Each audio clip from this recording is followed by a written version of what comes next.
안녕하세요. 시립노원 청소년 직업체험센터입니다. 이번 시간에는 4차 산업혁명 핵심 기술 중 하나인 드론에 대해 알아보도록 하겠습니다. 방금 지나간 물체를 보셨나요? 주위에서 많이 접한 친구들도 있을 텐데요. 이 물체를 바로 드론이라고 합니다. 그렇다면 드론은 무엇일까요? 드론은 UAV라고 일컬어지는 무인 항공기를 말합니다.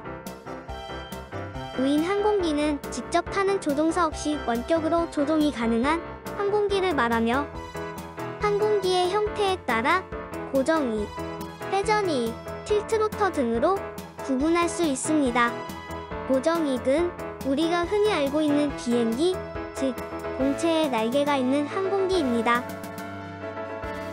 그리고 헬리콥터와 같이 회전하는 프로펠러를 가진 회전익이 있으며 고정된 날개와 회전하는 프로펠러를 동시에 지닌 틸트로터 등 다양한 형태로 구분할 수 있습니다. 고정익, 회전익, 틸트로터 형태의 항공기는 각자 저마다의 장단점을 지니고 있습니다. 고정익의 경우 장기 채공이 가능하다는 장점과 활주로가 필요하다는 점에서 공간상의 제약이 있다는 단점이 있습니다. 회전익은 활주로가 필요 없는 수직, 이착륙 방식이지만 고정익처럼 장기 채공이 불가능하다는 단점이 있습니다. 그리고 이런 고정익과 회전익의 장점을 모두 합한 것이 틸트로터로 회전익의 수직 이착륙과 고정익의 장기 채공이 가능하다는 장점을 가지고 있습니다.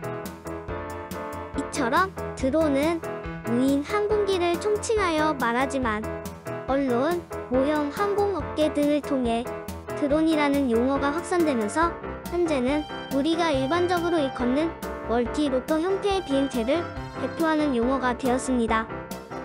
그렇다면 우리가 일반적으로 말하는 드론, 즉 멀티로터에 대해 알아보도록 하겠습니다. 멀티로터는 프로펠러의 개수에 따라 형태가 바뀌는데 우리가 흔히 접할 수 있는 4개의 프로펠러를 지닌 멀티로터를 쿼드코프터라고 합니다. 이외에도 6개의 프로펠러는 헥사코프터, 8개는 옥토코프터라고 부릅니다. 여기까지 드론의 형태에 따른 분류와 그 용어들을 알아보았습니다. 그럼 이제 드론은 어떻게 해서 하늘을 날 수 있는지 알아보겠습니다. 일반적으로 비행기는 공체의 날개에서 발생하는 양력으로 하늘을 날 수 있습니다. 만약 비행기의 날개를 자른다고 가정할 때 비행기 날개의 단면은 에어포일 형태를 띠게 됩니다. 이 에어포일에서 흐르는 공기가 다른 속도로 흐르게 되면서 압력차가 생기고 이로 인해 양력이 발생하게 됩니다. 본 현상은 베르누이의 원리로 설명할 수 있습니다. 그림과 같은 에어포일 형상으로 인해 윗면에 흐르는 공기의 속도가 상대적으로 빨라지면서 압력은 낮아지게 됩니다. 그리고 아랫면에는 상대적으로 높은 압력이 생기면서 비행기를 띄울 수 있는 양력이 발생하게 됩니다. 그렇다면 날개가 아닌 프로펠러를 가지고 있는 드론은 어떻게 날 수 있을까요?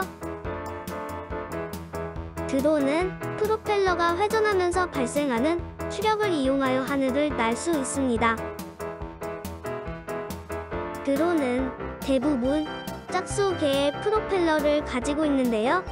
이는 뉴턴의 제3법칙인 작용-반작용의 법칙이 적용되기 때문입니다.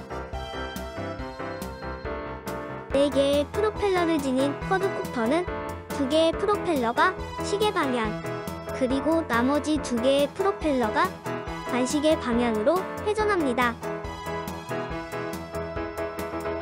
모든 프로펠러가 같은 속도로 회전하게 되면 각 프로펠러의 회전하는 힘, 토크가 상쇄되면서 드론은 제자리 비행인 호버링을 할 수 있습니다.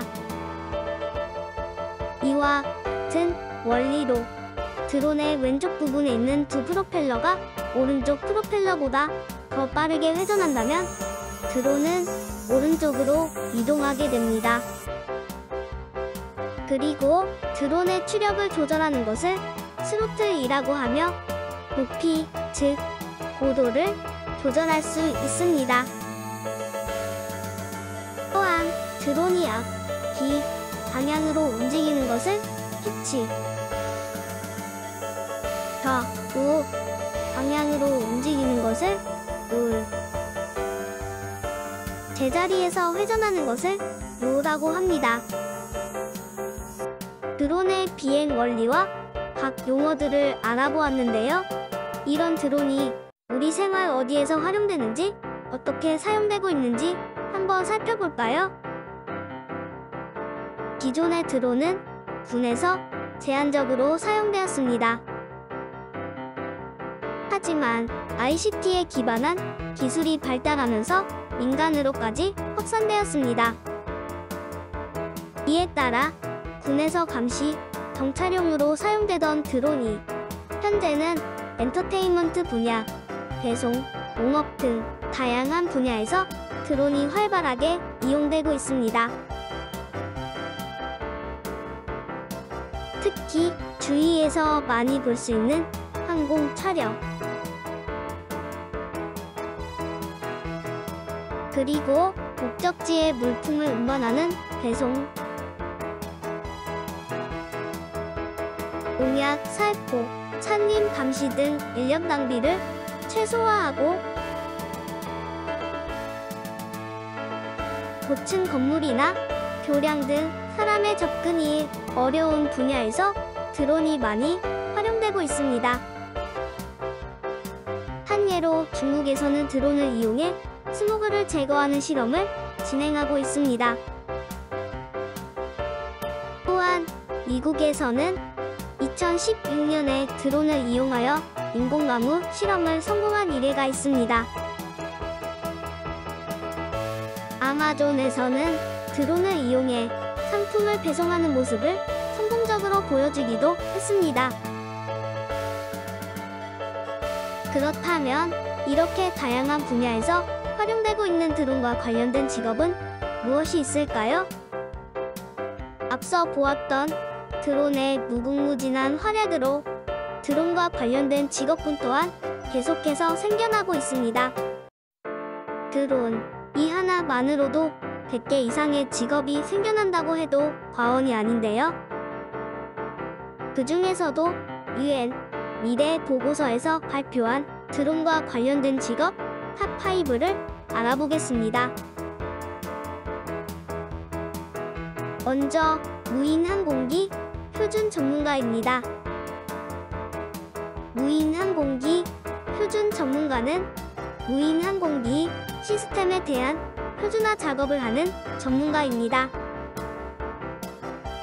드론이 다양한 분야에서 활용되는 만큼 목적에 따른 분류, 기능 등 표준을 측정하고 관리하는 일을 수행합니다.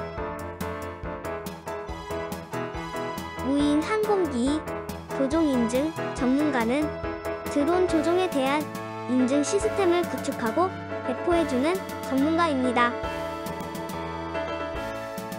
그리고 무인항공기 교통 최적화 전문가는 드론의 교통을 관리하는 전문가입니다. 현재 국내에서도 5년 이내에 드론 택시 등 드론을 활성화시키는 방안을 연구 중인데요. 수많은 드론이 안전하게 하늘을 날아다닐 수 있도록 이들을 관리해 줍니다. 무인항공기 부킹 설계자 및 엔지니어는 하나의 대형 드론에 다수의 소형 드론이 결합되어 있는 형태의 드론을 설계하는 개발자입니다. 이미 미국에서는 이런 형태의 드론을 개발하여 성공적인 실험을 진행했습니다. 마지막으로 무인항공기 시스템 개발자는 무인항공기를 설계하고 개발하는 전문가입니다. 설계부터 제조까지 무인 항공기 시스템을 개발하여 자료를 수집하고 이를 분석하는 등 모든 직렬에 해당하는 업무를 수행합니다. 지금까지 드론에 대해 간단하게 알아보았는데요. 그렇다면 시림도원 청소년 직업체험센터에는 어떤 드론들이 있을까요? 먼저 코딩용 미니 드론입니다. 작지만 안전하고 안정적입니다. 또한 프로그래밍을 하여 드론을 직접 제어할 수도 있습니다. 그리고 축구 드론입니다. 발로 차는 축구가 아닌 드론을 조종하여 상대편 골대에 골인시키는 스포츠를 즐길 수 있는 드론입니다. 단단한 본체와 가드로 상대편 드론과 몸싸움을 할 수도 있고 골대로 전진하는 드론을 기체로 막을 수 있습니다. 그리고 하나 더, 드론 축구 국가대표 선수단도 있으니 랜드 센터에서 체험해보는 것도 좋겠죠? 마지막으로 나이트쇼 드론입니다. 나이트쇼 드론은 하나의 드론이 아닌 여러 대의 드론을 이용해 음악에 맞추어 군무를 하는 드론입니다. 평창 올림픽 3.1절 100주년 기념 행사에서 이와 비슷한 형태의 군집비행 드론을 보셨을 텐데요. 비슷한 원리로 군집비행을 할 수 있는 나이트쇼 드론이 있습니다. 직접 드론을 조종하는 것 말고도 드론 시뮬레이터를 이용한 가상 조종 체험도 준비되어 있습니다. 오늘 짧게나마 드론에 대해 간단하게 알아보았는데요. 마지막으로 드론 나이트쇼를 관람하며 종료하겠습니다.